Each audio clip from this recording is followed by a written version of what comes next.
Bonjour à tous, bienvenue, heureux de vous retrouver.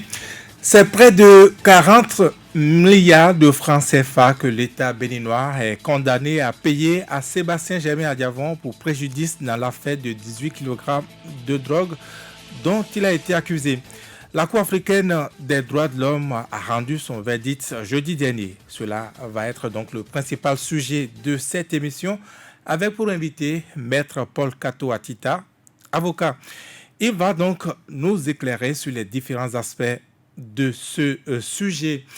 Maître Paul Kato Atita, bonjour. Bonjour. Vous êtes avocat, vous n'êtes pas avocat de Sébastien Germain Adiavon dans cette affaire, mais vous nous avez souvent éclairé, nous vous en savons gré. Ce qui a souvent été évoqué dans cette affaire ces derniers jours, c'est les chiffres, plusieurs chiffres. Tantôt 36 milliards de francs CFA, tantôt 40, tantôt moins. Qu'est-ce qu'on retient exactement comme préjudice à payer par l'État béninois à Sébastien Germain Adiavon? Bon, merci. Il faudrait dire que le dossier Sébastien Adiavon contre l'État béninois devant la Cour africaine des droits de l'homme et du peuple, disons que le verdict, pour être schématisé au plan professionnel, le verdict a été déjà rendu depuis longtemps. Longtemps depuis que la Cour a fixé les uns et les autres sur l'obligation qui est faite à l'État béninois de rétablir M. Adiavon au plan pénal dans toute sa virginité. Donc, c'était déjà terminé. Et ce qui s'est passé la dernière fois, ce n'est qu'un détail. La Cour ne pouvait pas, la dernière fois, contredire la grande décision qui a été déjà prise sur le volet pénal de la chose, pour les droits de l'homme. Donc, c'était que des détails. C'est-à-dire la réparation des préjudices, c'est une conséquence logique.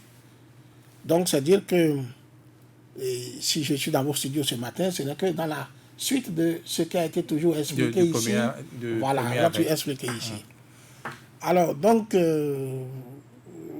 le montant, c'est ce que vous avez appris par voie de presse, les extraits de la décision qui sont publiés sur les réseaux sociaux, tout ça. Tout ça avoisine à peu près 39 milliards ou 40 milliards. Et la Cour a donné des détails chiffrés, rubrique par rubrique. Ça a été toujours ça pour toute juridiction. Et ce que l'on peut remarquer, c'est que le quantum global que la Cour a retenu n'a plus atteint le quantum de la demande du requérant. Mais toujours est-il que c'est une décision de satisfaction, puisque c'est reconnaître qu'il a eu atteinte aux droits de l'homme, ça a été déjà reconnu.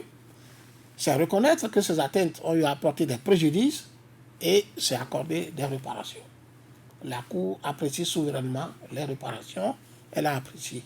Sébastien Germain Adiavon demandait 550 milliards de francs CFA comme préjudice. Et finalement, on lui aura accordé, disons, un peu plus de 39 milliards, comme vous le disiez tantôt. Mais c'est très peu. J'ai dit déjà ici, dans les précédentes explications que j'ai fournies, que la Cour n'est pas tenue de suivre le requérant dans sa demande. Mais de là à voir ce fossé, c'est quand même... La Cour peut estimer que, oui, il est fondé dans sa demande, mais que la demande peut-être lui paraît exagérée. Et ça peut être le cas ici, une demande paraissant exagérée, la Cour la ramène dans ses justes proportions, et la Cour doit avoir déjà une jurisprudence, doit avoir peut-être dans les règles de procédure les éventails, le quantum de ce qu'un requérant peut, dans des cas donnés, et solliciter et obtenir. Et donc la Cour restera donc certainement dans les limites de sa pratique. Mais si on retient 39 milliards de francs CFA pour un acteur qui payait plutôt déjà à l'État plus de 30 milliards de francs CFA par an comme impôt, est-ce que ce n'est pas vraiment peu pour des affaires qui se sont arrêtées? En termes de chiffres, c'est vrai, c'est peu quand on voit le montant demandé. Mais en termes de satisfaction morale pour le requérant, c'est beaucoup. Parce que, imaginez-vous que la Cour arrive à dire à ce stade, ce qui est improbable, et que des questions de dommages et intérêts, etc., la Cour pouvait aller même plus en bas de ça. Ah bon? Ah oui, parce que vous ne pouvez pas savoir tous les motifs qu'elle pouvait retenir. Donc, c'est dire que Ce qui est important dans un cas comme celui-ci, je vois quand j'analyse, moi, c'est la satisfaction morale pour l'intéressé. Mais il n'a pas vraiment réparation, non? Réparation morale, vous voyez. Réparation morale, d'accord, mais au plan financier, non? Au plan financier, vous ne pouvez pas dire que c'est peu, mais quand même 40 milliards à peu près, ce n'est pas négligeable. Et la Cour est allée loin, puisque la Cour a donné des délais pour l'exécution. On va y revenir, mais voilà. pour certains, ce montant-là, s'il est bas, c'est pour aider l'État béninois à véritablement pouvoir rembourser Sébastien Adjavon, pouvoir payer Sébastien Germain Adjavon. Non, dans la pratique judiciaire, ce n'est pas tout ce que nous demandons en tant qu'avocat pour la clientèle qui est accordée. Il a le quantum que la Cour peut estimer, tout juge peut estimer exagéré, fondé dans le principe, mais exagéré dans la demande. Ça, c'est quotidien, c'est fréquent. Nous rencontrons tous les jours devant les tribunaux. Donc, ce n'est pas... ça peut déranger de voir que c'est ce montant, mais c'est fréquent. Nous sommes habitués à ça. Il n'y a pas que Sébastien Adjavon dont les préjudices sont pris en compte. Il y a également son épouse, il y a également ses enfants. Ça, c'est pas ordinaire, non? Et il y a des cas que nous rencontrons pour lesquels le préjudice n'est pas forcément lié à la personne du requérant lui-même, mais le préjudice peut être étendu à ses proches. Sa femme, ses enfants, même des amis. Ça dépend de liens d'amitié tel que c'est démontré au juge. Donc la décision du juge ici, en incluant la famille dans les dédommagements, c'est également des choses auxquelles nous sommes habitués. Oui, en quoi c'est fondé? En quoi c'est fondé? Et ils ont dû justifier des préjudices, et généralement pour ces gens-là, c'est des préjudices au plan moral. Au plan moral, la femme a souffert de voir son mari dans un état de détresse pendant un bon moment. Les enfants ont souffert de voir papa dans un état de détresse pendant un moment. Cet état de détresse a empêché la femme de faire ci, de faire ça, les enfants de faire ci, de faire ça. Et c'est un préjudice généralement moral. Et je crois que la Cour l'a répété, l'a justifié. Ça a été motivé tel que ça se motive généralement devant nos tribunaux. Bon, maintenant, qu'est-ce que l'État béninois devrait faire? C'est vrai qu'il a un chronogramme. Au bout de 3 mois, il faut rendre compte. Au bout de 6 mois, on doit avoir fini de réparer donc ces préjudices-là. À votre avis, on doit s'attendre à quoi? Dans la logique, pour tout État, c'est de s'exécuter. C'est de s'exécuter. Il n'a pas à aller en conflit avec la décision. Bon, mais malheureusement, dans ce cas, toutes les décisions qui ont été rendues dans cette affaire dont nous avons eu à parler, analyser, aucune des décisions n'a été exécutée jusqu'à aujourd'hui. Donc nous sommes maintenant au plan de réparation. Quelle sera l'attitude de l'État béninois? Va-t-il exécuter, procéder au paiement? Ne va-t-il pas procéder au paiement? Alors, ce qui est certain, ça, il n'y a pas de doute sur ça, quelle que soit la durée, quel que soit le temps, l'État béninois finira toujours par payer cette somme, soit sous ce gouvernement, soit sous un autre gouvernement, à moins que le requérant lui-même n'y renonce. Sinon, il n'a pas de doute sur le caractère exécutoire de la décision. Et d'ailleurs, il y a quelque chose qui a impressionné le président de la Cour. Dans une de ses interventions, n'a pas manqué de mettre en relief le caractère souverain des décisions de la Cour et le caractère exécutoire de ces décisions. Il a précisé, mais je me suis demandé, mais pourquoi... Pour vous, c'est pas par hasard? Ah non, pas par hasard. Je dis, mais pourquoi il a jugé utile de porter cette précision? Et peut-être tout à l'heure, nous allons revenir dessus. C'est parce que, vous voyez, quand vous analysez au plan doctrinal, certains pensent que les décisions de ces juridictions-là n'ont pas un caractère immédiatement exécutoire à l'intérieur des États. Certains pensent. En fait, ce sont les échos qu'ils ont du Bénin. Certains pensent. Alors, quand j'ai entendu ce qu'il disait, j'ai compris qu'il est en train de donner une précision importante pour balayer en même temps une conception doctrinale de la chose. Parce qu'il précise, et cela est très clair, ce sont des décisions qui ont valeur de décision de justice et qui sont exécutoires. Il parle même de la souveraineté, il parle de plein exercice de la justice. Alors donc, il ne devrait pas avoir de doute, d'obstacle sur l'exécution de sa décision à l'intérieur du Bénin. Et je dis, ce qui est certain, quelle que soit la durée, l'État béninois, sous ce gouvernement ou sous un autre gouvernement, finira toujours par payer, sauf renonciation de récurrent. Ce gouvernement ou sous un autre gouvernement, ça va être payé, dites-vous, mais on vous oppose souvent aussi qu'il y a cette loi-là qui dit désormais que, eh bien, toute personne, tout fonctionnaire qui, par la faute de qui, donc, il a préjudice, eh bien, il est tenu à réparer et de manière personnelle, individuelle. Ah oui, il y a cette loi. Et ce que votre question m'amène peut-être à dire, mais c'est-à-dire, vous insinuez, c'est-à-dire la question de la faute personnelle ou faute de l'État. Bon, bref. La question ne va pas? Non, la question je vais y répondre, bien sûr. La Cour a condamné l'État béninois en tant qu'État défendeur. Si au sein de l'État béninois, les gouvernants béninois pensent que ce qui s'est passé a été de la faute de certains fonctionnaires béninois, de certains cadres béninois, de certains hommes politiques béninois, de certains hommes qui ont décision d'engager l'État du Bénin et qui l'ont engagé par maladresse, par faiblesse d'esprit, faiblesse d'analyse juridique et qu'il faudrait se retourner contre eux, ça c'est autre chose.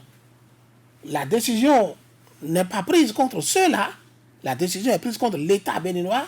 Le reste, c'est entre l'État béninois justement ce que je demande. Est-ce qu'à l'interne, ça peut fonctionner ainsi, en appliquant les lois du Bénin? Si le gouvernement béninois estime qu'il a été induit en erreur par des fonctionnaires béninois, qui avaient le pouvoir de le guider, de lui donner clarté, de l'éclairer sur l'opportunité de ce qu'ils ont fait à M. Adjavon, et qu'ils ne l'ont pas fait, et ont conduit l'État à commettre des fautes sur la personne de M. Adjavon, libre à l'État béninois d'engager la Quelles sont ces personnes? Ça peut être des juges? Moi, je ne suis pas dans le couloir du pouvoir, je ne suis pas à la présidence ni dans les ministères. Vous avez suivi de près ce dossier? C'est ceux-là qui savent, ceux qui ont donné des consultations pour que Adjavon soit arrêté, gardé à vue, traqué comme il a été traqué, et de la compagnie de gendarmerie à l'époque à Cotonou, etc. Ceux qui ont donné des avis pour que ces entreprises soient fermées, que les comptes soient bloqués. Ceux qui ont donné des avis pour que, même relaxer au niveau du tribunal, l'appel, il n'a pas eu appel, pour qu'on puisse ressusciter le dossier, le transférer à la criette et qu'il soit condamné à la criette. Ceux qui ont donné ces avis, ça, les autorités le connaissent. S'ils ressentent le besoin de dire c'est vous nous aviez induit en erreur, c'est à eux d'appliquer la loi béninoise à ceux-là. Mais cette loi béninoise ne peut pas s'appliquer, pas opposable à M. Adjavon. M. Adjavon a eu une décision contre l'État béninois, État défendeur. On en est là aujourd'hui et l'État béninois donc obligé de payer. Est-ce que les avocats de Sébastien Germain Adjavon, ils peuvent continuer autrement à exiger aujourd'hui, si le gouvernement béninois ne se dépêchait pas, est-ce qu'ils ont d'autres moyens, n'est-ce pas, pour avoir immédiatement réparation? Disons que je vais souligner quelque chose. La décision de justice qui est rendue, certainement ils vont la notifier à l'État béninois et le greffe de la Cour devra le faire, les avocats de Adjavon devront le faire également. Ils vont même la notifier à divers organes chargés de mettre la décision en exécution. Que ce soit au niveau des juridictions qui ont condamné Adjavon, notifier au parquet de cette juridiction, notifier là où les comptes de M. Adjavon sont bloqués, etc., etc. Mais notez quelque chose, et qui, dans les pays démocratiques où le droit est bien respecté, ça va poser un problème. Ces hauts fonctionnaires à des places données qui recevront une notification de cette décision, peuvent-ils se cacher sous le défaut, sous l'autorité du premier responsable, qui n'aurait pas donné des instructions d'exécution pour ne pas, eux, exécuter la décision? Est-ce qu'en la pratique, c'est le premier responsable qui donne l'injonction ou les gens s'exécutent, enfin, c'est là où je voudrais en venir. Les acteurs s'exécutent d'eux-mêmes. Là, dans le droit des traités, et en ce qui concerne ces genres de décisions-là, en principe, le fonctionnaire qui a la charge d'un secteur qui reçoit la décision est tenu à l'exécution, puisque le lui est notifié. Et ça porte sur un acte qu'il a posé. Qu'il vienne prendre couverture sur le premier responsable, il engagerait sa responsabilité. Et comme ça dépend du contexte, dans un État où le droit est vraiment appliqué et exécuté. Et c'est pourquoi, dans le droit des traités, il est dit qu'aucun fonctionnaire, aucun démembrement de l'État ne peut prendre prétexte du silence de l'autorité supérieure pour ne pas s'exécuter, se soumettre à une disposition d'un accord, d'un traité ou d'une décision internationale. Donc, c'est une question très délicate à ce niveau-là qui devra pouvoir embarrasser certaines personnes. Et l'embarras viendrait surtout si cette affaire d'exécution traîne jusqu'à ce qu'il y ait peut-être le régime actuel, il y a un autre régime à la fin d'un mandat, etc., etc. Ça peut poser des problèmes de responsabilité. Donc, on va courir des questions de responsabilité en responsabilité. Aller chercher des gens individuellement. Vous avez posé des actes individuels en tant que haut fonctionnaire qui n'ont fait qu'aggraver les condamnations de l'État au fil des jours. Et un gouvernement pourrait arriver finalement pour dire comment avez-vous pu faire ça? Que vous aviez fait des blocages à une décision de justice sur toute une ligne. Notifié, donc, voilà, que ne pas exécuter. Ça pose des problèmes. Ça, c'est un volet de la question. Mais un autre volet de la question, c'est que, et ça, je reviens dessus, c'est qu'il y a un principe qui ne permet pas d'exercer des voies de pression coercitive, nous disons, sur le patrimoine de l'État. C'est un principe connu dans le système franco-français auquel nous appartenons. Ça veut dire quoi? Ça veut dire que quand M. Diavon prendra cette décision, il lui sera difficile de lui-même, si l'État béninois ne sort pas l'argent, d'aller faire des saisies directement sur l'État béninois. En tout cas, s'il le faisait à l'intérieur du Bénin, ça n'aurait pas prospéré dans le contexte qui est le nôtre actuellement. Mais peut-il le faire à l'étranger? Ces cas d'espèce se sont présentés. Et à l'étranger, la question est non et oui. Non, lorsque également là, les fonds sont supposés appartenir, sont supposés être sous la souveraineté directe d'un État. Ça implique que si c'est un compte bancaire directement au nom de l'État béninois, sans qu'il n'y ait aucun doute sur ça, ça veut dire même si le compte se trouve donc à l'étranger, ça implique la souveraineté de l'État du Bénin. Il a problème. Mais si c'est des comptes appartenant à des structures dérivées de l'État, qui ne sont pas directement sous la couverture de l'État béninois, même c'est cette structure, la possibilité a existé. Et là, les avocats d'Adiavon pouvaient trouver des voies de contournement pour faire exécuter une telle décision à l'étranger. Mais je ne pense pas que ce soit là l'objet de M. Adiavon. Et je répète, je ne suis pas son avocat. Mais à observer, quand je le prends dans sa grandeur d'homme, je pense que c'est plutôt moral. Et ce serait peut-être se rabaisser en venant à faire une exécution de saisie à l'étranger, se danser dans une polémique de procédure également. Là, vous lui donnez des conseils. Alors que c'est une question de temps. Quel que soit le temps, un gouvernement du Bénin sera tenu de s'exécuter, de soumettre la décision. Maître Paul Katouatita, on a tout de même entendu un des avocats donc, de Sébastien Germain Adiavon évoquer la possibilité donc, de bloquer les choses à la BCEAO. Ça revient à ce que j'ai dit tout à l'heure, de savoir si les trucs sont directement au nom de l'État du Bénin ou s'ils sont à d'autres noms. Un principe a toujours des faiblesses. Un principe n'est jamais absolu. Ils étudieront le moment venu les faiblesses de ce principe qui existe, je l'ai dit tout à l'heure, et verront par quel procédé ils vont prendre s'ils étaient décidés à passer par une voie d'exécution forcée. Mais ici, le problème qui se pose, la Cour est allée loin même en fixant déjà par avance, en reconnaissant par avance le droit des intérêts sur la condamnation, passé un certain nombre de délais. Donc, la Cour a pris toutes les dispositions pour garantir le recouvrement de cette somme, cette condamnation. Est-ce qu'il faut, n'est-ce pas, s'attendre à ce que le gouvernement s'exécute de lui-même pour éviter donc ses intérêts à verser en plus de cela? Comment ça va se calculer exactement? Comment ça va se passer? Je vais dire une chose. On aurait dû éviter ces condamnations. On n'y est plus là. On aurait dû éviter ça. On n'a pas évité. Ces juridictions ne font pas des acrobaties comme d'autres. C'est des juridictions qui fonctionnent sur des principes connus, fixés, et qui sont des juridictions qui sont sous contrôle. Combien de juridictions de cette nature vous trouverez dans le monde? Cour africaine des droits de l'homme. Vous allez en Amérique, c'est la Cour américaine qui est là-bas. Vous allez en Europe, c'est la Cour européenne qui est là-bas. C'est des cours qu'on peut compter du bout de doigts. Et qui sont sous le regard dynamique des ONG, le Comité des droits de l'homme des Nations Unies, qui ont fixé des principes connus.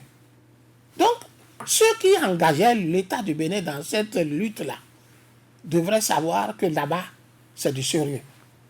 Et on aurait dû éviter cette situation. C'est-à-dire, moi, je pense que on a voulu, pour des raisons, peut-être que les initiateurs seuls savent, s'amuser un peu avec la caisse de l'État.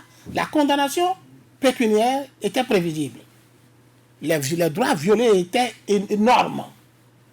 Les droits violés étaient énormes. Et pour un connaisseur des principes du droit international des droits de l'homme, la condamnation était prévisible. Il ne faut pas ajouter à ce qui a été déjà prévisible et qui s'est réalisé d'autres complications. On ne s'amuse pas avec les caisses de l'État, c'est pas bon. La Cour africaine des droits de l'homme ne s'est pas limitée au préjudice, mais il parle également de la loi sur la criette à revoir, notamment 2 articles. Tout ça également, c'était prévisible. C'était prévisible. J'ai beaucoup parlé de criette. Je n'ai rien contre la criette. Vous savez, je suis un pur produit des cadres béninois. Moi. Les diplômes principaux que j'ai obtenus dans ma vie, c'est sur le territoire national. Ce qui a fait de moi l'avocat que je suis à cette envergure, bien vrai, c'est que je suis sorti du Bénin. J'ai eu l'opportunité d'étudier en plus, quelque peu. Mais nous avons une dette vis-à-vis du pays. La dette, là, c'est d'éclairer nos dirigeants, de leur dire ce qu'il faut faire, ce qu'il ne faut pas faire, dans les moindres détails, afin qu'ils prennent des décisions justes. Transférer le dossier à Diamond, qui a déjà été jugé et traité en première instance à la Criette, c'était encore une erreur de trop. C'était encore une erreur de trop. Donc, la Criette elle-même, en tant que juridiction, c'est un problème ce siècle. Moi, je n'ai rien contre la Criette, mais je dis, le monde a tellement évolué au plan du droit, et je précise du droit international des droits de l'homme, qu'une telle juridiction ne peut plus exister. Et la Cour africaine, dans sa décision, n'a fait que les deux dispositions-là. Ça ne vise que ça. Hein. Ils sont dit de créer le double degré de juridiction. Ça veut dire quoi? Première instance, appel. Donc, l'unicité qui est là n'est pas possible. Il parle de l'égalité des partis. D'accord que ça. C'est de revoir tout ça, englobe tout un principe du droit international des droits de l'homme. C'est tout un principe. C'est une refonte complète de la loi qui a créé la Criette. Si la Criette doit exister, pas sous cette forme. Et c'est ce qui a été décidé. Mais ça a été déjà dit à l'intérieur par des Béninois. Des Béninois, mais on n'a rien contre notre pays, c'est notre pays. On n'a pas besoin d'être conseiller technique à la présidence, conseiller technique dans un ministère, pour être utile. Ce que, quand vous invitez les uns les autres des intellectuels dans vos micros sur le débat de ce sujet-là, ce que nous disons, c'est des consultations indirectes pour eux. Des consultations dans lesquelles ils devraient tirer des choses pour faire ci, pour faire ça. C'est notre contribution. La Criette, ce n'était pas là-bas qu'on devrait décrier la Criette. C'est-à-dire que décrier ici, on aurait dû prendre des dispositions pour la réformer, faire des trucs qu'on ferait. Bon, Mais c'est pas ça quand vous parlez... Mais pour voir pourquoi ça traîne, lorsqu'on sait que même la Cour constitutionnelle avait déjà relevé cet article 12 là, notamment en son alinéa 2 à revoir, à corriger, à rendre constitutionnel. Seuls les dirigeants doivent le savoir. Seuls les dirigeants doivent le savoir. Quand vous parlez d'une certaine manière, on pense que vous êtes des opposants. On n'a pas besoin, on apporte la contribution. On apporte l'éclairage. C'est des juridictions qui ont existé, c'est vrai, à une époque donnée de l'évolution des droits de l'homme. Les droits de l'homme ont connu une évolution aujourd'hui importante depuis les années 70. Mais ce sont des juristes qui ont aussi écrit la loi sur la criette. En se fondant sur une doctrine qui n'est plus en harmonie avec le droit international des droits de l'homme. Mais ils sont au pays. C'est-à-dire la recherche de la répression. Ils sont sur la terre, non? La recherche de la répression. Cette doctrine, aujourd'hui, est dépassée par rapport à un démembrement du droit. Ce démembrement du droit ne permet plus ça. On peut obtenir la répression tout en maintenant le double degré. On peut obtenir la répression tout en maintenant les juridictions ordinaires. On peut obtenir la sévérité en faisant tout ça. Mais cette nature de juridiction a existé à des époques données de l'humanité, à des époques données du droit. Et aujourd'hui, le droit international qui n'existait pas en ce moment-là, le droit international des droits de l'homme n'existait pas en ce moment-là. Ce droit international des droits de l'homme est apparu et est devenu un droit prépondérant à partir des années 1970. Or, ce type de juridiction, c'était dans les années 1939, 45, 42, avec la Seconde Guerre mondiale. Seconde Guerre mondiale. C'est des époques différentes. C'est des époques différentes. Donc, il faut tenir compte de l'évolution du temps et de l'évolution le droit a des démembrements. Il y a des démembrements qui sont récents. Donc, ce droit international dont je parle très souvent est récent. C'est 1970. Les magistrats qui ont été formés avant 1970 ne connaissent pas ce droit dans ses méandres. Ils connaissent le droit de l'homme dans sa globalité. Les avocats formés avant 1970 ne connaissent pas ce droit. Ils le connaissent dans sa globalité. Mais ceux qui sont formés après et qui ont eu la vision de se spécialiser dans ce droit ont fini par avoir donc des spécificités de ce droit et qui se cumulent toujours avec la procédure pénale et le droit pénal. Mais quand on le dit, on ne vous comprend pas toujours. Voilà. Oui, mais je repose la question. Est-ce que vous pensez que ceux qui ont écrit ou ceux qui écrivent ces lois, ceux qui donnent ce genre de conseils juridiques à nos gouvernants, ils ne savent pas vraiment, ils sont plutôt des années 70, comme vous dites? Peut-être ils se fondent sur une doctrine. J'ai dit tout à l'heure, cette juridiction a existé, ça a une doctrine. Ça a une doctrine. Et il y a des savants aujourd'hui qui continuent encore de promouvoir une partie de cette doctrine. Je ne suis pas ici pour faire donc une démonstration doctrinale de cette question-là, mais il y a des savants qui continuent de faire de tout ça. Mais quelque part se trouve un droit qui n'admet pas ça et qui veille sur les droits de l'homme, avec tout ce droit qui rentre en conflit avec ça. Et c'est ce que la Cour africaine a appliqué.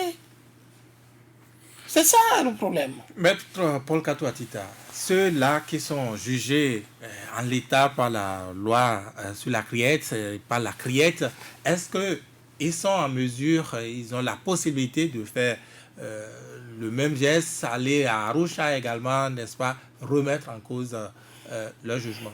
C'est une question pertinente, ça va être un sérieux problème. S'ils ont des avocats compétents, des guides juridiques compétents, ils vont tenter et il n'est pas exclu qu'ils gagnent. Oui, c'est des problèmes sérieux, très sérieux. Qu'une juridiction qui a fonctionné jusque-là et qu'on vienne à lui trouver des failles sur sa légalité, vraiment un droit de l'homme, ça pose problème. Mais on aurait dû limiter tout ça, je le dis.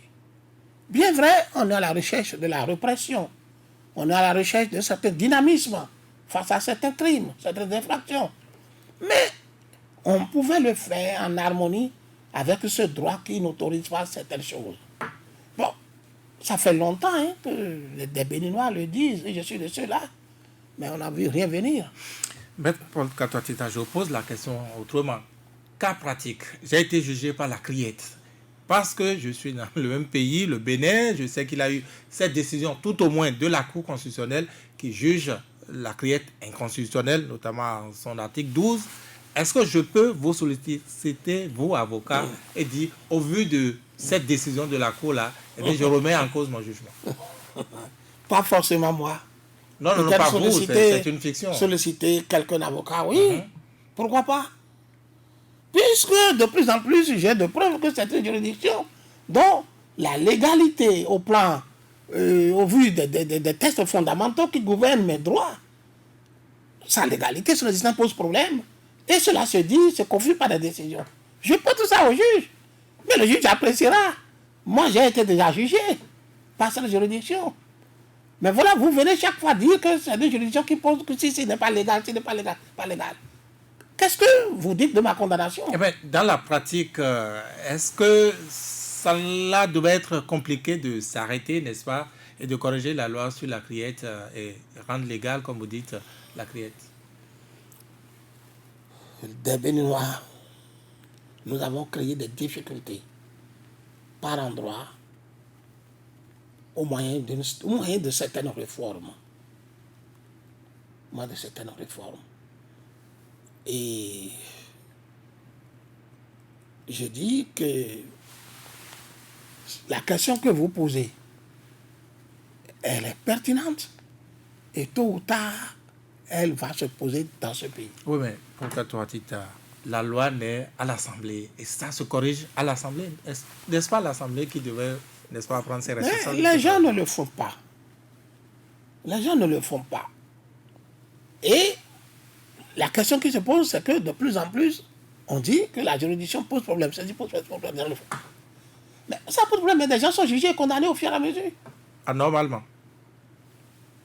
Pas la juridiction telle qu'elle existe. Mais des gens qui certainement ne vont pas se taire. Qui un jour vont finir par s'accrocher à un avocat. Et qui va dire, nous allons tenter. Nous allons tenter que va surgir peut-être quelque chose d'inattendu. Devant la Cour africaine des droits de l'homme, il n'avait pas que l'affaire Sébastien Germain Adjavon. On connaît bien d'autres cas également qui sont là. Est-ce que ça ne risque pas d'être le même sort?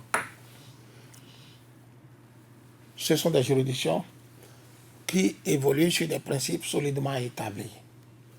Si des affaires qui sont là comportent des mêmes vices, des mêmes anomalies, la sentence sera la même.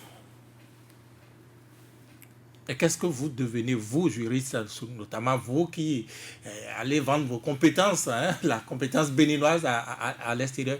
Est-ce que ça ne porte pas préjudice également à vous, votre profession? À l'image du juriste béninois des hommes. Tout ce que vous faites chez vous a de reflets sur chacun de vos compatriotes, à l'étranger ou à l'intérieur. Tout ce que vous faites chez vous a de reflets sur vous.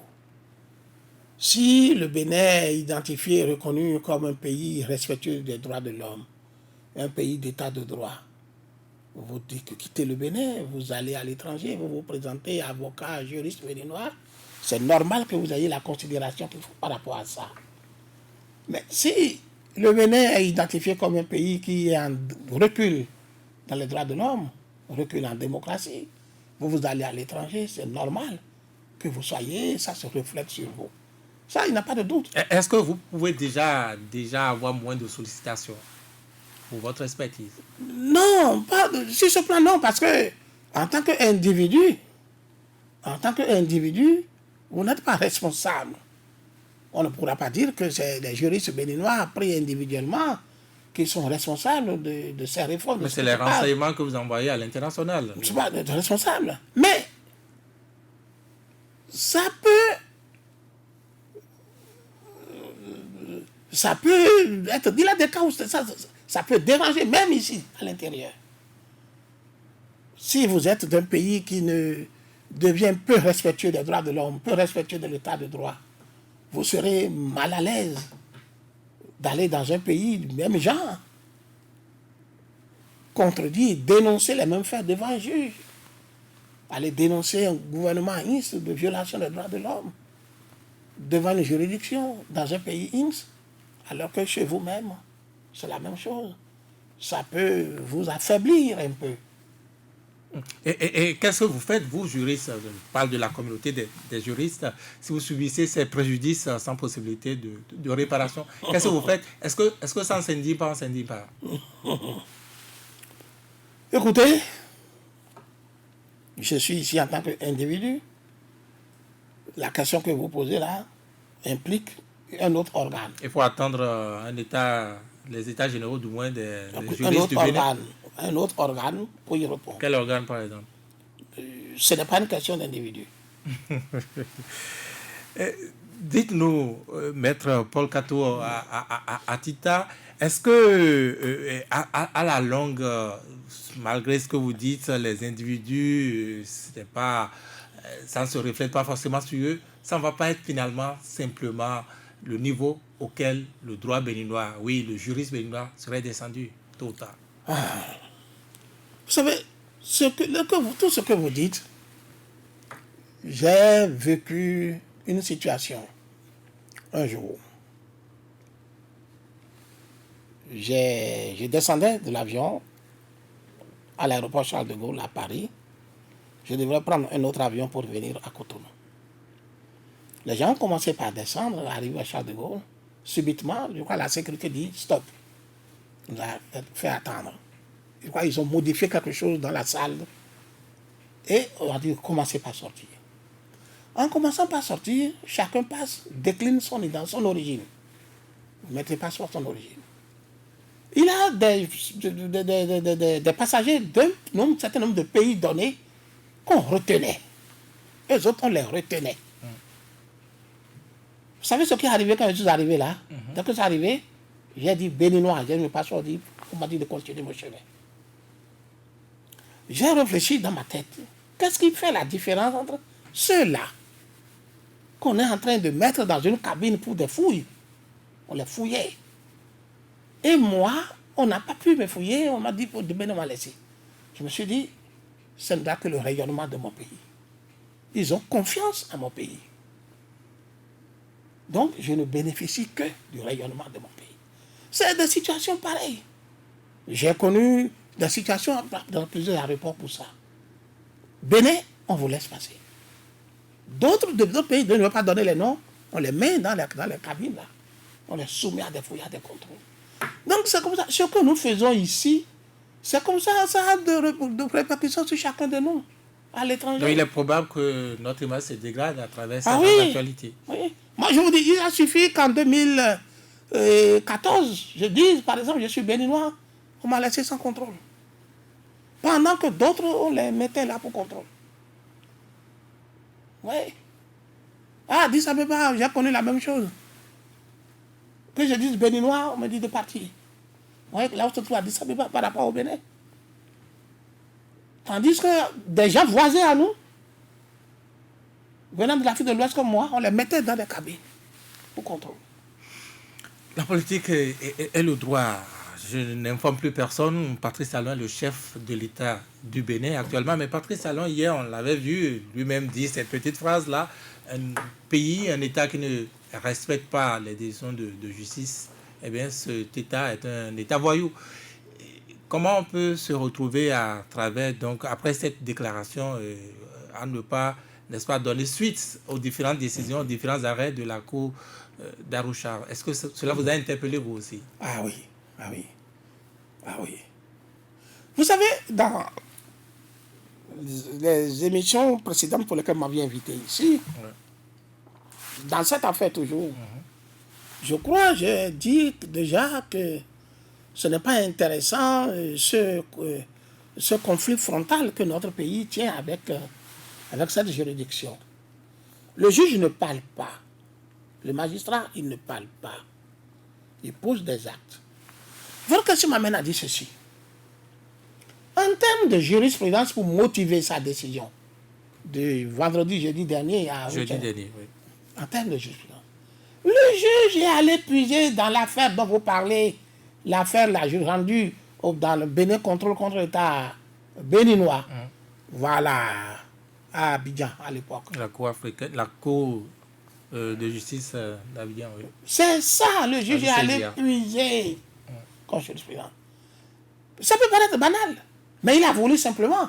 C'est sa manière à lui de traduire une situation. Quand je viens, moi je fais des analyses. Nous devons faire. Le juriste que je suis, c'est des analyses. C'est des analyses.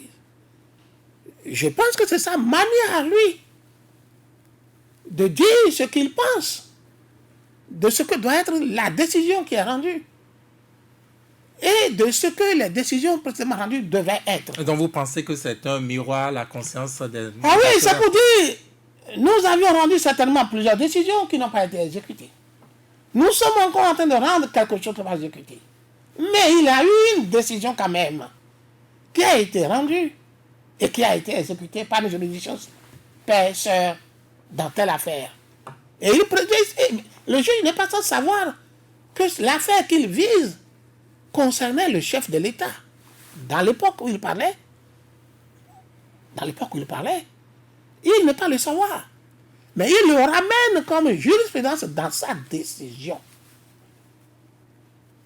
N'est-ce pas pour dire, de la manière dont vous aviez exécuté la décision, cette décision d'Abidjan, de Bénin Contrôle, il faudra que vous exécutez la nôtre également de la même manière. Le juge ne parle pas. Il s'exprime. Pourquoi il n'est pas allé chercher notre jurisprudence?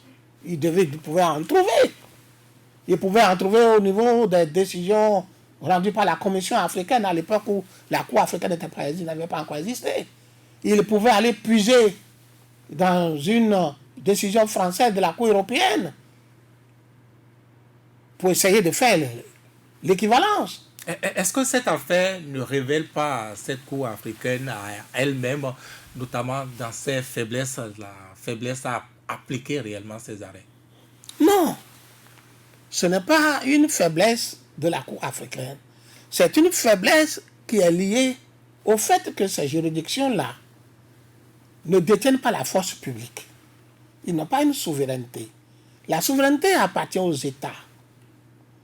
Et ces juridictions, pour faire passer leurs décisions, elles sont obligées toujours de se référer aux États qui détiennent la force publique. Donc, les moyens de pression d'exécution. C'est la même chose pour la CPI, qui n'a pas de force de pression personnelle et qui sont obligés donc de se rallier sur les États eux-mêmes. Et c'est aux États de savoir qu'ils sont tenus par des engagements internationaux. Mais une faiblesse tout de même, est-ce que c'est possible avec l'évolution que cela soit corrigé? Cela se corrige parce que quand je viens ici, j'ai dit toujours, pour le moment, vous avez l'isolement, j'en ai toujours parlé, ça se corrige par la pression internationale. Si vous ne voulez pas exécuter une décision internationale, de bon gré, la pression internationale peut vous contraindre à l'exécuter. Ça, il n'a pas de choix que ça. C'est ça. Et surtout en matière de droits de l'homme, il suffit que des ONG de grande valeur internationale adoptent, constatent votre refus, votre opposition frontale à ce genre de décisions qui font la promotion, la protection des droits de l'homme et se décident à vous combattre, ils vont vous combattre. Mais le Katoatita, si vous permettez, pour ces 15 dernières minutes, nous allons quitter Arusha. Nous allons quitter Arusha pour parler d'autres affaires. On ne va pas tout à fait quitter la drogue. Cette affaire de 3 tonnes de drogue de l'Uruguay, vous avez entendu donc le porte-parole du gouvernement dire stop, on n'en parle plus. Non. Je n'ai pas entendu ça. J'ai dit... Vous n'avez pas entendu qu'il a dit que celui qui en parle, le procureur est instruit pour s'en charger? Non. Ah bon? Je n'ai pas entendu ça. Qu'est-ce que vous avez entendu, vous? Je n'ai pas prêté oreille à ça. Et ce que je peux dire, c'est que ce que j'ai vu sur les réseaux sociaux, mais je vais, pour ce qui me concerne, parler en professionnel et averti. Évidemment. J'ai vu des audios, vous m'excusez des termes, présentés comme venant du parquet de l'Uruguay. Le procureur notamment de Montevideo. Voilà. Dans la prudence de professionnels, avant que je ne puisse en tirer toutes les conséquences de droit, je voudrais m'assurer d'abord de l'authenticité de l'audio. C'est important. Si c'est un audio authentifié, j'ai mon appréciation de juriste. Même si je ne vais pas les dévoiler ici, le temps ne suffit pas. Vous pensez que la manipulation peut aller juste là? Je ne le dis pas. Il n'a pas que. Je ne le dis pas. Il n'a pas que cet élément audiovisuel. Puisque c'est une vidéo à laquelle vous faites allusion. Il y a également donc d'autres extraits, notamment de journaux télévisés, donc du même pays. Toujours est-il que la même affaire. Toujours est-il que si l'audio était authentifié pour une affaire de cette nature, ça ne peut jamais se camoufler. Ça ne peut jamais se camoufler. Vous savez, je vais vous dire une chose. Je ne peux que remercier quelqu'un ici, vous m'excusez, l'un de mes anciens, même si il a pris de l'âge, aujourd'hui il n'est plus actif comme nos autres. C'est le bâtonnier Alfred Pouillon. Et pourquoi? Quand vous m'invitez, je viens, j'élargis mes interventions au plan du droit, mettre tous les démembrements. S'il y a quelqu'un à qui je vais devoir ça, c'est à lui. De m'avoir lancé en 1996 sur le plan international, le plan professionnel international. Ce qui, heureusement, a fait l'honneur de mon barreau. Et je reste encore redevable au barreau de Bénin pour ce bien qu'il m'a fait dans ma carrière. Parce que l'avantage j'en tire aujourd'hui, c'est cette large connaissance que j'ai pu acquérir. Je vais vous dire une chose. Si ce fait est réel, on ne peut pas l'étouffer. Je vais vous dire pourquoi. Mes recherches m'ont permis, en 2014, de révéler que l'affaire de trafic de drogue, évidemment, je préparais une communication sur les crimes transfrontaliers, ici au Bénin. Alors, en Afrique de l'Ouest, pour une institution Bénin, les crimes transfrontaliers, mes recherches m'ont permis d'identifier que le Bénin était déjà, dans les années 2005-2008, identifié comme un pays dans lequel, au nombre de la place tournante de drogue dans le trafic, vers l'Europe. Le crime transfrontalier. Donc en fait, ce n'est pas nouveau. Ce n'est pas nouveau. Mais ce qui peut paraître nouveau, c'est de savoir si ça se poursuit encore. Et si ça se poursuit encore, c'est dans l'authentification de cette vidéo-là que tout va sortir. Je dis ça pourquoi ça va sortir. Pourquoi? Parce que les documents auxquels j'ai accédé sur ce crime transfrontalier en Afrique de l'Ouest, dans lequel il est parlé du Nigeria, du Bénin, de la Guinée, Bissau, etc., c'est des travaux des experts des Nations Unies. C'est un fait, c'est un dossier connu des Nations Unies. Les spécialistes des Nations Unies dans les crimes transfrontaliers ont travaillé beaucoup sur ça. Notre pays est identifié comme ça depuis ce temps-là, les années 2000 entières. J'ai tous ces documents encore avec moi. Et j'ai planché dessus en communication ici à Cotonou. Donc pour un fait qui est déjà connu, un pays qui est déjà connu comme ça au plan international, par des experts, je dis bien des groupes d'experts des Nations Unies,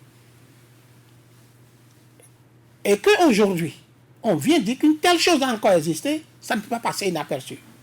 Donc, comme je dis, pour le moment, je n'ai rien à dire, je ne peux que me taire et voir si les audios là sont réellement des audios authentiques. Et qui peut le faire? Qui peut authentifier donc ces audios?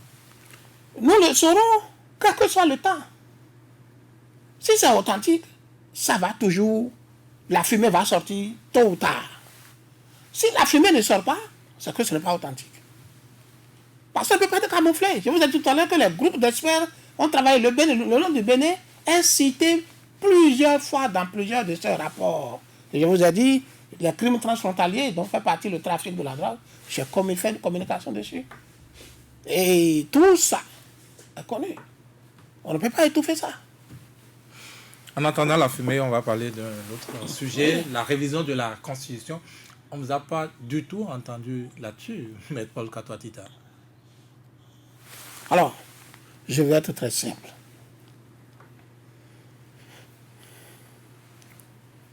Je parle de quelque chose toujours au plan scientifique de la chose. Les élections du 28 avril 2019 sont contestées, sont litigieuses. Le litige est là. Le litige n'est pas résolu. Tout ce qui vient en dessus là, jusqu'à aujourd'hui là, et qui va passer par ce Parlement, tombe dans le litige. Donc moi, je n'ai pas jugé utile parler de quelque chose qui est litigieux. Donc pour vous, il n'y n'a pas eu de révision de Je ne peux pas parler de quelque chose qui est litigieux. Chez nous, dans les tribunaux, le terrain est litigieux. On n'a pas fini de dire qui est propriétaire, qui n'est pas propriétaire. Quelqu'un se met, il le vend. Celui qui achète se met à construire. Il fait étage, il fait ci, il fait ça. Tout ce qu'il fait là, c'est dans le litige. Et vous avez constaté que jusqu'à aujourd'hui, il y a ceux qui reconnaissent la révision. Il y a ceux qui ne reconnaissent pas la révision. Parce que le litige de l'origine, la racine, n'est toujours pas réglé. Donc moi, je n'ai pas voulu parler de ça, tout simplement. Parce que je sais que le litige est toujours là. Et vous vous situez où sur ce terrain-là? Il a révision ou pas? Le litige est là, et le juriste que je suis, j'attends que ce litige soit résolu. Vous n'avez pas répondu à la question. Non, j'ai répondu à la question. Que le litige soit résolu, pour que je sache. D'accord, je vous amène au Nigeria, tout juste à la frontière. On a noté des incursions donc, de militaires ou d'agents de sécurité du Nigeria au Bénin pour défoncer et prendre des risques, n'est-ce pas, des escalades qui peuvent être très graves par la suite. Très grave, oui, très grave. Et ça me fait revenir à l'esprit le cas de Arusha. D'accord. Où les gens vont dire à nos autorités, le Bénin est un pays souverain, n'exécutez pas la décision d'Arusha. Je dis, nous n'avons pas le droit de leur mentir. Nous sommes tous débiteurs vis-à-vis de ce pays. Nous devons apporter notre contribution, chacun, et non leur mentir. Nous devons éclairer nos chefs, nos dirigeants dans toute la dimension de ce que la science que nous maîtrisons met à leur disposition. Arusha, que personne ne dise au gouvernement, au chef de l'État, de ne pas l'exécuter. Au nom de la souveraineté, ce serait une erreur de droit. La souveraineté a des limites. Ça a des limites en ce qui concerne les droits de l'homme.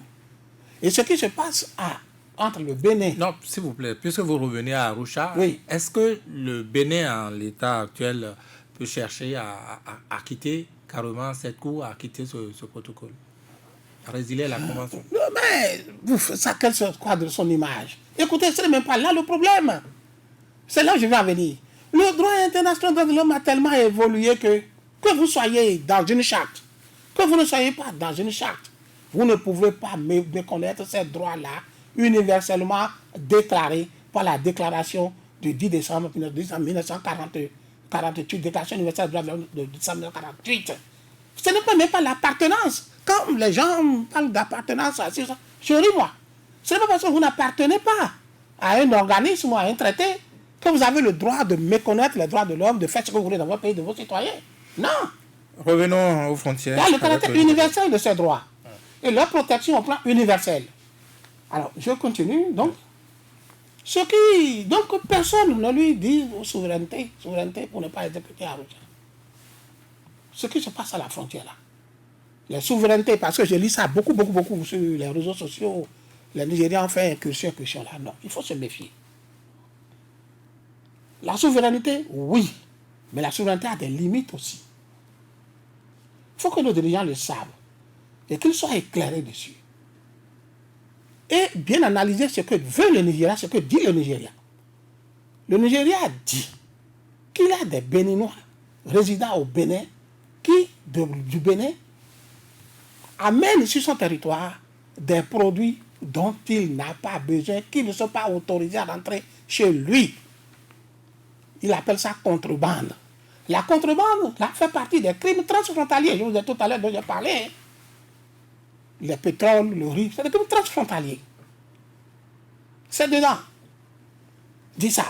Mais est-ce que la souveraineté nous autorise, nous, à laisser des gens sur notre territoire poser des actes nuisibles à un pays voisin? Non! C'est là où notre souveraineté a des limites. Oui, justement. Et à l'inverse, est-ce que cela autorise le Nigeria? Je viens d'arriver là. Les militaires nigériens à franchir la frontière non. et venir casser. Je viens d'arriver là. Non. Ici. Et le Nigeria s'en plaît. Il s'en plaît au point même de suspecter que c'est l'État béninois qui encourage ça. Et de vouloir transformer notre pays comme un pays qui entretient la contrebande d'État. C'est des choses graves. Quand les Nigérians parlent, il faut écouter les vocabulaires qu'ils utilisent. Et savoir que c'est des suspicions graves. Et nous devons agir en homme averti, prudent. Alors, quand nous nous prévalons de notre souveraineté, le Nigeria fait quoi? Les actes que les nôtres vont poser là-bas par la contrebande ne portent-ils pas atteinte à leur souveraineté? Il faut se poser la question. Et quand ça arrive comme ça, de quels sont les droits dont le Nigeria lui dispose par rapport à nous? Il faut expliquer ça comme ça. Le droit de violer la frontière du Bénin, l'espace béninois. Il va vous dire une chose. Cette affaire de contrebande entre le Bénin et le Nigeria n'est pas d'aujourd'hui. Ce n'est pas une question du régime de la rupture. C'est depuis des décennies et des décennies. Il y a eu des accords. Les gens se plaignent. Il y a eu des accords de pêle-mêle. Ça n'a jamais trouvé de solution. Cette fois-ci, ils sont devenus beaucoup plus exigeants. Il faut écouter ce qu'ils disent. Vous n'avez pas répondu à la question. Je vais vers la question. Donne le droit de franchir. Ah ainsi. Oui, ils sont devenus plus exigeants. Et lorsqu'ils estiment qu'ils sont tellement exigeants maintenant, et que les produits qu'on amène chez eux continuent de venir et sont localisés quelque part sur notre territoire, il y a ce qu'on appelle le droit de suite en droit international public. Un droit bien vrai contesté, mais pratiqué, qui permet à un État d'aller à la recherche de l'arme du crime, de l'objet sur lequel porte l'infraction. Quand ils sont venus à Igolo, à quelque part au Keïta, fracasser les magasins, c'est le riz là qu'ils ont pris. Ils n'ont fait rien d'autre que ça. C'est ça le droit de suite. Il faut que les actes qu'ils posent là, il faut analyser ça et trouver son correspondant en droit. Que ceux qui entourent nos dirigeants expliquent tout et tout. Le droit de suite existe, et je dis bien un droit contesté, mais malheureusement un droit pratiqué. Et quand vous lisez les ouvrages, le pays le plus grand au monde, le plus puissant au monde, est celui qui soutient la thèse du droit de suite, c'est les États-Unis. Oui, mais ça peut être également une provocation, une déclaration de guerre, non? Ça, c'est autre chose. Ça ne se correspond pas avec le droit de suite. Que des militaires franchissent la frontière ainsi le droit de suite, et exercer la force? Non, le droit de suite, j'ai dit tout à l'heure, c'est un droit contesté mais pratiqué. Et un droit qui permet aux pays qui se sentent malmenés par les actes de notre pays d'aller rechercher les auteurs ou les objets qui lui portent préjudice. Sans l'accord, sans donc en parler avec les dirigeants de l'homologue. Allez voir dans les ouvrages. Allez voir dans les ouvrages. Moi, je ne dis rien au hasard. Je dis, allez voir dans les ouvrages. Vous allez voir tout ce que je dis là. Et j'ai dit tout à l'heure, cette thèse de droit de suite, mais ce que vous dites, c'est le droit, c'est la puissance, la plus première puissance du monde qui soutient ça. Ça ressemble plus à du désordre que du droit. Ce n'est pas un désordre pour ceux qui le soutiennent. C'est pas parce que la question est la suivante. La question est la suivante. Un État n'est pas exempt de responsabilité lorsque des actes nuisibles se font de son territoire vers un autre. Mais ça peut se régler autrement. Et les États, ils vont croiser les bras à votre bon vouloir. À votre bon vouloir. Je dis une chose. Ceux qui ont des magasins pêle-mêle dans les frontières, là, avec le riz que les gens connaissent là, il faut les sensibiliser à dégager leurs marchandises. C'est une question, c'est-à-dire que si nous avons ce pays-là, il faut éviter de laisser des faiblesses. Des faiblesses. Et les faiblesses, il en a dans ces cas-là de la frontière. Ces magasins-là, on a qu'à dégager les riz là, les sécuriser quelque part dans l'intérêt de notre pays. On se plaint du carburant, du pétrole. Le carburant, ce n'est pas l'affaire du régime de la rupture. C'est les Béninois eux-mêmes qui n'ont jamais voulu aller à la pompe acheter du carburant.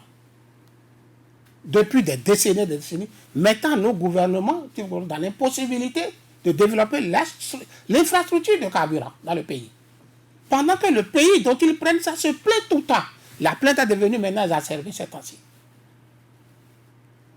Exposant le pays à une faiblesse de sa souveraineté. Mais si vous permettez, nous allons à présent prendre les auditeurs au numéro suivant, le 64 44 02 44 et le 96 27 71 49. C'est un tout nouveau numéro, je répète, le 96 27 71 49. Nous avons déjà le tout premier en ligne. Bonjour. Bonjour, monsieur le journaliste. Votre nom, s'il vous plaît. Mignon da Silva. Oui. Je vais demander à la radio Soleil FM d'avoir l'amabilité de nous faire passer intégralement la décision du juge de Arusha. Et plusieurs fois pour que nous, citoyens, nous soyons dans les normes pour répondre à ces débats. Monsieur l'invité, je vous dis bonjour. Bonjour. Je voudrais savoir, en ce qui concerne le problème de génocide, y a-t-il pas de grille quand pour celui qui a volé un poulet, on lui donne 3 mois de prison ferme. Celui qui a volé un mouton, 4 à 5 mois de prison ferme. Celui qui a diffusé simplement une écriture, on lui donne 200. En plus, amende et mandat d'arrêt. Y a-t-il pas une grille? Quelle est la considération que tous les autres procureurs de la République du monde et tous les juges du monde qui vont recevoir ces mandats d'arrêt donneront à nos juges dans des situations pareilles? Deuxième question, pour finir, ça concerne l'avocature. Pour des avocats qui déblaient pour aller à la politique et qui conservent leur cabinet, nous, simples clients que nous sommes, nous avons l'intention de croire que c'est les avocats d'eux qui sont à la politique qui gagnent les procès. Et leur cabinet est toujours plein. Et ceux qui passent leur temps à faire des prêts pour améliorer leur cabinet n'ont pas de clients. Qu'est-ce que vous attendez pour fermer les cabinets de ceux qui vont à la politique et qui sont exposés à des salaires mirobolants? Je vous rends l'antenne. Merci. Deuxième auditeur, bonjour. Bonjour Virgile. Allô? Oui, vous êtes en direct. Jean Couton. Jean Couton, oui, allez-y. Maître Paul Katouatita, je vous salue. Bonjour.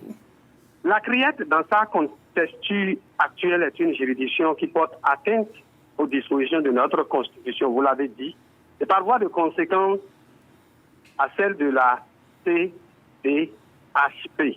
Pourquoi cette juridiction, lors de son arrêt, n'a pas exigé la révocation de cette CRIET en imposant le cas échéant des mesures coercitives?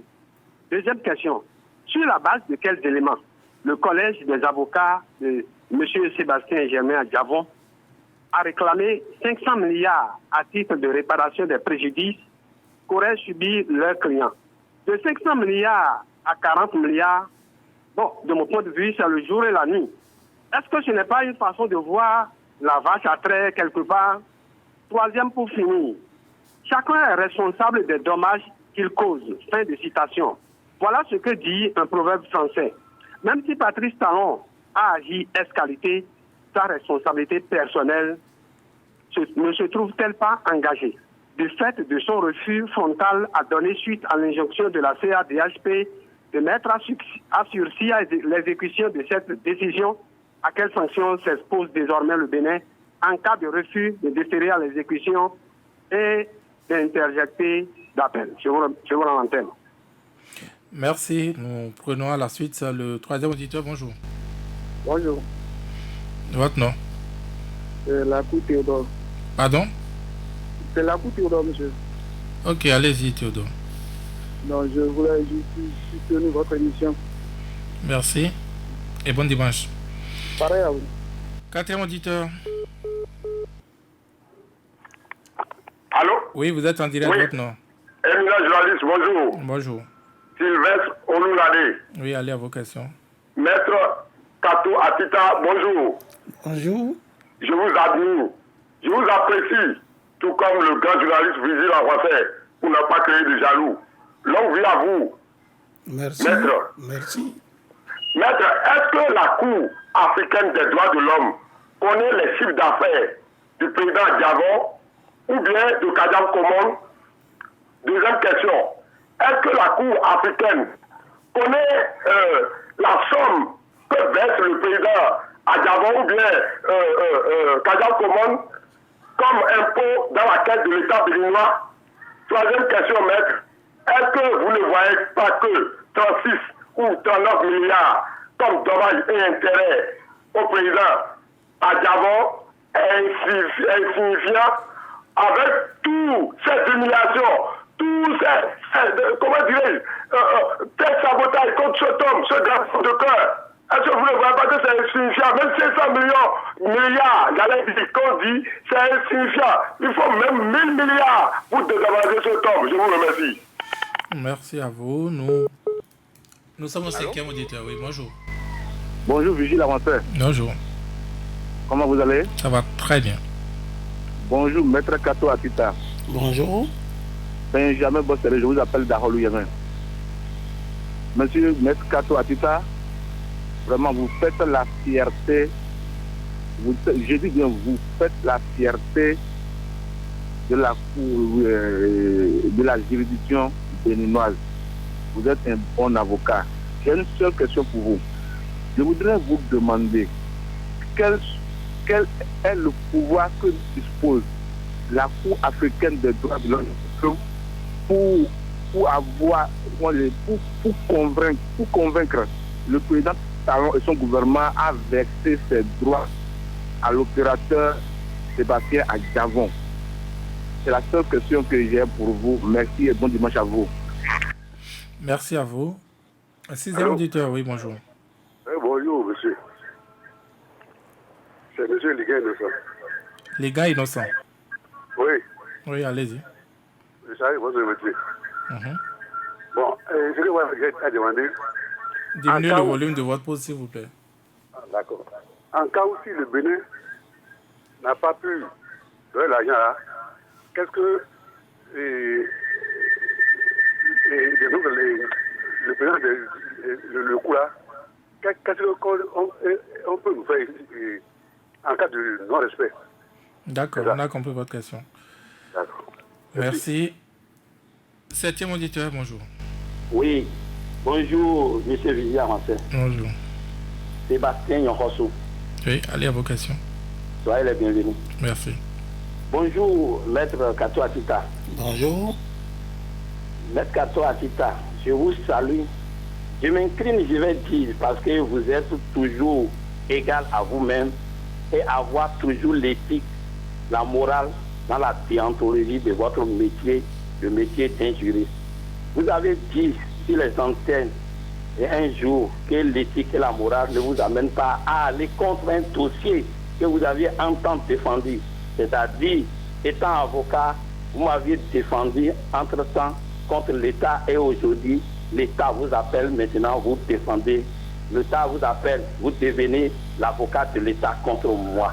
Ma question, est-ce que en droit, je vois que la chose peut être possible en droit devant vous les juristes, mais devant nous, analphabètes, devant les enfants qui n'ont aucune notion de droit, voir des personnalités, des papas, des pères de famille, dire quelque chose hier et venir dire tout le contraire devant ses enfants. Quelle éducation ça peut donner? Est-ce que cela éduque? Deuxième question pour finir. Voilà la condamnation de près de 39 milliards. C'était prévisible, vous aviez aussi prévenu l'État. Maintenant, les emplois qui sont détruits ou qui sont en voie ou en cours de destruction profitent à qui? Est-ce que l'État a le souci de sauvegarder ces emplois, car ces employés sont des Béninois et peut-être ils ont voté aussi pour la telle président et à cause de ce combat, ils souffrent maintenant à la maison. Qu'en dites-vous? C'était Sébastien Rosso, bon dimanche à vous.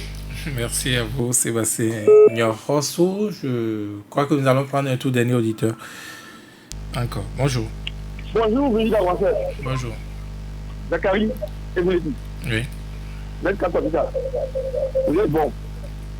Maître Kapapita, félicitations à vous. J'ai une grande question pour vous.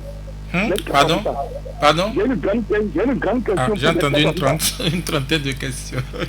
Une grande question. D'accord, allez-y. Maître Kapapita, avez-vous connaissance de pareilles situations où un État a refusé d'exécuter des décisions d'une justice internationale? Et quelle a été la suite? Première question. Deuxième question.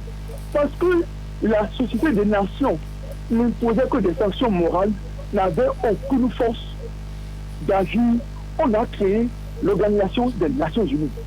Aujourd'hui, les Nations Unies, elles posent des sanctions. Alors, par rapport à la CADH, qu'est-ce qui peut se passer si ça doit se rester seulement aux sanctions morales? Merci.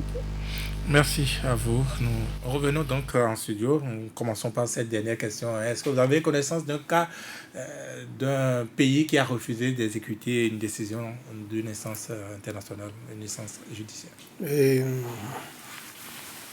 Je dis que cette question m'amène, la réponse à cette question m'amène à faire la différence entre les pays que l'on considère comme des pays démocratiques et respectueux de l'état de droit et les pays non démocratiques, et donc non respectueux de l'état de droit. Dans les pays démocratiques et respectueux de l'état de droit, l'exécution des décisions ne pose aucune difficulté. Aucune difficulté, et les gouvernants évitent même que le contentieux de l'exécution ne soit élevé au niveau du Conseil des ministres, des États, parce que tout est traité là même au niveau de la Cour africaine. Il y a les instances supérieures qui ne sont pas des instances juridictionnelles, mais des instances politiques, et qui interviennent et qui essayent de voir pourquoi telle décision n'est pas exécutée par un État, et etc. Et essaye de ramener l'État donc à la soumission, à se soumettre à la décision. Donc au niveau des pays européens, par exemple, dans le cadre de la Cour européenne, par exemple, non, et les États évitent même, les États démocratiques respectueux de l'État de droit, évitent même que ce contentieux soit élevé au niveau des ministres, Conseil des ministres, parce qu'ils considèrent que ce serait ternir leur image. Ils ne voulant pas ternir leur image. Et ils évitent que ça arrive jusqu'à un certain niveau. À un certain niveau. Ils évitent ça. Et ça, vous rencontrez des exemples, plusieurs exemples au niveau de la jurisprudence française et européenne sur la question. Maintenant, la Cour africaine, c'est une cour récente, comme je le dis. Elle est récemment créée, elle doit être à ses débuts dans les décisions d'arrêt. Sinon, jusque-là, c'était la commission. Et j'avais prévenu également ici, en disant que cette cour qui vient de mettre son pied dans la cour des grands, en tant que juridiction, réellement, ne va pas rendre une décision banale. Elle ne va pas ternir son image. Elle sera amenée à rendre une décision motivée pour que désormais l'on puisse noter au niveau international que l'Afrique également, la Cour africaine, existe et est une cour sur laquelle on peut compter. Ça n'a pas manqué dans l'affaire Adjavon. Donc, si un État n'arrive pas à exécuter une décision de cette cour ou de ces trucs, la conclusion est tirée nettement. C'est le système démocratique est perturbé. L'état de droit est perturbé. C'est simple que ça. Sinon, il n'y a rien qui empêche. C'est-à-dire que s'opposer à l'exécution d'une décision de justice, même à l'intérieur de son État, c'est une voie de fait. C'est une rébellion. Ce n'est pas acceptable, tout simplement. Revenons aux questions de tous premiers auditeurs. Million da Silva qui notait une certaine disproportion de peine, notamment il parlait du cas de Valentin Agassou Dianotin et il parlait de l'image à l'international. Bon, je vais vous dire quelque chose. J'ai lu la décision de condamnation de M. Dianotin dans la presse. Bon, il n'était pas à la barre. Disons que par principe, d'abord pour le juge pénal, par principe, lorsque vous êtes jugé par défaut, la peine en quantum, c'est pratiquement le plafond qu'il donne. Donc le juge est plus sévère. C'est le plafond. Parce que, j'ai dit, nous sommes ici pour jouer le rôle d'éclaireur. Ce n'est pas pour jouer un rôle de partisan. Donc, je dois, quand je parle, il y a beaucoup d'autres intellectuels qui m'écoutent. Il doit pouvoir se dire, celui-là, c'est vraiment un intellectuel qui dit, et ce qu'il dit, c'est ce qui se fait. Donc, lorsque vous êtes absent en matière pénale devant le juge pénal, la peine est toujours élevée. Donc, M. Dianotin a été jugé et condamné par défaut. Il a eu un mandat d'arrêt contre lui. Tout ça se justifie par le fait que ce n'est pas un défaut. Il a eu d'amende 2 millions, je crois. Tout ça se justifie parce que c'est un défaut. Une condamnation par défaut. C'est des principes connus. Sur ce plan-là, il n'a pas grand problème à dire. Mais par contre, c'est la poursuite elle-même qui a déploré. La poursuite elle-même qui pose problème. Comment? Publication de papier. C'est ça qui pose problème. Ce n'est pas prévu par la loi? Tout ce qui est prévu par la loi ne mérite pas parfois de poursuite. Le parquet... Et pourquoi c'est prévu? Le parquet, jugeant l'opportunité, peut ne pas poursuivre pour ça. Je vais vous expliquer tout à l'heure. Et là, je voulais en venir. Vous prenez la personne de M. Dianotin dont vous parlez, c'est un homme politique. Et vous engagez une telle poursuite contre lui pour un papier qu'il a publié dans des conditions que tout le monde sait. Automatiquement, la poursuite se transforme en poursuite politique. C'est cela. Ça se transforme en poursuite politique. Est-ce que le juge est là pour apprécier donc la politique ou le caractère politique? Le juge, lui, le procureur, lui, qui engage la poursuite, dépendant du garde des Sceaux, devrait apprécier tous ces contours. Celui-là, le courrier qu'il a publié, le contexte de la publication, sa qualité, tout converge vers la politique pour lui. Si nous ne savons pas faire, nous allons le transformer en un prévenu politique. Et vous voyez, quand vous prenez le chef de l'État, quand on lui demande est-ce qu'il a des exilés politiques au Bénin, il dit toujours non. Il dit toujours non. Je le comprends. Oui, il a raison, il dit non. Et il a raison. Comment? Parce que les infractions qu'on leur reproche dans l'intitulé n'a rien visiblement de politique. Il faut analyser les choses quand chacun parle. Moi, les prises de position, non. Il faut analyser. Les infractions n'ont pas rien de politique. Mais ce que peut-être on ne lui explique pas, qui peut transformer une poursuite sur la base d'une infraction apparemment de droit commun en une poursuite politique, c'est le contexte de la poursuite. Et c'est la qualité de la personne. Est-ce qu'on ne pourrait pas parler également des cibles et surtout c'est ce que je dis, le contexte du nombre voilà. également. C'est ce que je dis, le contexte de la poursuite et la qualité de la personne. Le contexte, c'est que la plupart de ceux-là qui sont éparpillés en Europe et autres, ça, c'est des gens affiliés à une tendance politique, qui ont pris part à une gestion politique, qui ont une connotation politique dans des trucs politiques. La qualité, c'est qu'ils sont tous des hommes politiques. quand on tient compte du contexte et de la qualité, on sort du droit commun et on vient en surface à une posture politique. Et ça, c'est les cadres encore, c'est les intellectuels qui devraient, dans les explications qu'ils donnent au chef, lui porter toutes ces nuances pour lui permettre de se décider. Très rapidement, puisqu'il a d'autres questions. Les cabinets des avocats qui vont en politique sont les cabinets les plus fréquentés. Ça, c'est une question qui dépasse ma compétence. Et pourquoi vous n'êtes pas avocat? Vous n'êtes plus avocat? Et ça relève plutôt, je pense qu'il reviendrait plutôt à l'ordre, aux bâtonniers. C'est un constat. Est-ce que vous et aux bâtonniers de régler ce problème. Donc, vous en débattre. C'est réel alors? Ce que je sais, c'est qu'au vu de la loi, lorsque vous êtes avocat, vous êtes nommé à une fonction donnée, au plan politique, au plan administratif, vous sortez de votre cabinet. Mais il serait mieux ce que dit le monsieur. C'est peut-être qu'on ne sort pas de façon effective. Mais vous savez que c'est une fiction. Non? Voilà. Et c'est ça, là, je dis, il revient à l'autorité qui a le pouvoir de réguler, d'intervenir sur ce point et de mettre une opinion sur ce point. Simplement. Eh bien, on va aux autres questions, notamment celle donc de Jean Coton. Il demandait sur quelle base les avocats de Sébastien Germain Adjavon avaient réclamé 550 milliards. Je ne saurais répondre à cette question parce que je ne suis pas avocat d'Adjavon, Sébastien, et ils doivent avoir motivé la demande, le quantum, ils doivent avoir produit des pièces, je ne sais pas, je n'étais pas là, je n'ai pas vu le dossier, donc je ne peux pas répondre à ça. Mais ce n'est pas nouveau.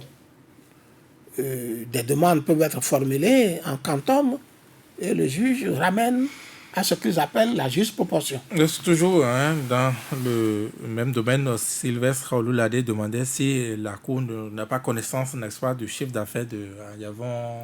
Tout ça devrait en principe figurer dans le dossier qui est soumis à la Cour. Je ne peux pas y répondre parce que je n'ai pas assez à ça et je ne suis pas son avocat comme je le dis. Jean Coton, est-ce que la responsabilité personnelle de Patrice Talon n'est pas engagée?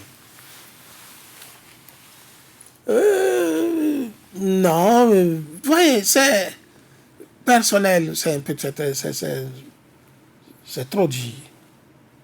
C'est trop dit. C'est trop dit. Et la procédure devant la Cour africaine, c'est M. Adjavon qui l'a initié. Les actes qui ont eu lieu ici sur sa personne, les arrestations, les gardes à vue, tout ça, ainsi de suite, tout ça, comme je l'ai déjà dit, c'est des actes qu'on aurait dû éviter. On aurait dû éviter beaucoup de ces actes-là, mais malheureusement, et je reviens toujours. Ce n'est pas que j'innocente le chef de l'État, souvent dans cette... Non. Je reviens toujours sur les cadres. C'est à nous qu'il revient de dire ceci. Et si le chef de l'État était lui-même le premier cadre, son premier conseiller? Mais s'il vous le demande, vous faites l'effort de le lui expliquer, de lui démontrer. Et s'il ne demande pas? De vous montrer que ce n'est pas faisable, ce n'est pas bon. Et s'il persiste à vous contredire, en bon cadre, respectueusement sur le président, permettez-moi de me retirer, vous en allez. Il faut que la démission puisse exister, on peut démissionner. Mais si vous l'accompagnez, vous faites tout, vous ne pouvez pas venir dire après que c'est lui. Lui, il n'est pas du domaine. C'est vous qui êtes du domaine, c'est vous qui connaissez. Vous êtes les cadres, c'est vous qui êtes son éclaireur. Vous devez l'éclairer du premier point au dernier point dans les méandres possibles pour qu'il puisse apprécier. Bon, d'autres questions, mais je crois que vous avez donné réponse à la plupart de ces questions-là. Quels sont les pouvoirs pour avoir, malgré tout, n'est-ce pas, réparation? Que peut faire la Cour si le Bénin ne s'exécute pas? Je crois que tout ça, c'est la même question. Mais une autre question, eh bien, Sébastien Nyorossou qui demandait les avocats, ça les caractérise de plus en plus et ça revient. Ils peuvent dire une chose et son contraire selon les contextes politiques. Disons que cette question également, ça dépend du contexte dans lequel l'observation est faite. Ça dépend de la position de l'avocat, selon qu'il est devant le juge ou selon qu'il est devant le public. Ce que je sais devant le juge, il a cette liberté-là qu'il a d'aller dans un sens, d'aller dans un autre, selon la clientèle qu'il a sous la main. Ce que je sais également, c'est que lorsque certains juges vous identifient déjà comme défenseur d'une thèse donnée, d'une doctrine donnée, et quand vous revenez devant eux, dire le contraire de cette doctrine, ils vous font la remarque en même temps.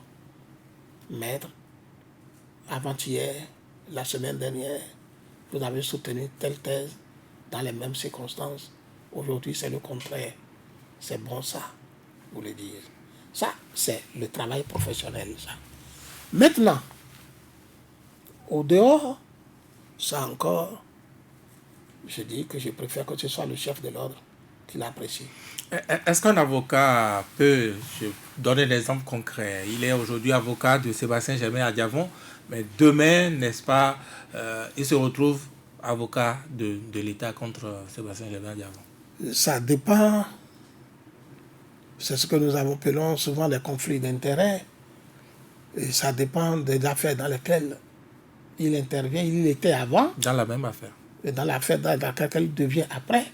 Ou si les deux affaires ont de connexité. Et si c'est des affaires, mais la même affaire, ce n'était pas possible. Si c'est des affaires qui ont de connexité, ça pose problème également. Maître Paul Kato Atita, un avocat a-t-il de conviction? C'est un métier, une profession noble. C'est sûr. Oui. Vous n'avez pas répondu à la question. Très noble. Et donc, on ne peut pas avoir d'avocat en principe sans conviction. C'est noble comme métier. Et il ne faut pas, à partir de déviations, ternir l'image d'une profession aussi noble, aussi respectueuse. Défendre, c'est très noble. Est-ce que vous déplorez également ce défaut de conviction chez certains de vos confrères de plus en plus? Ce n'est pas le lieu d'indiquer, de me prononcer sur ça. Merci, nous sommes à la fin de cette émission. Pas un mot? Je vous remercie de m'avoir invité et je crois que j'ai essayé d'apporter l'éclairage nécessaire aux uns et aux autres. Et s'il avait aussi des faiblesses, que les uns et les autres bien m'en instruire. Merci d'être venu également nous éclairer, Maître Paul Kato Atita. Vous êtes avocat. C'est la fin de cette émission. Merci également aux amis, aux auditeurs. Sans langue de bois, c'était donc avec Mohamed Liamidi à la technique. Rendez-vous encore dimanche prochain.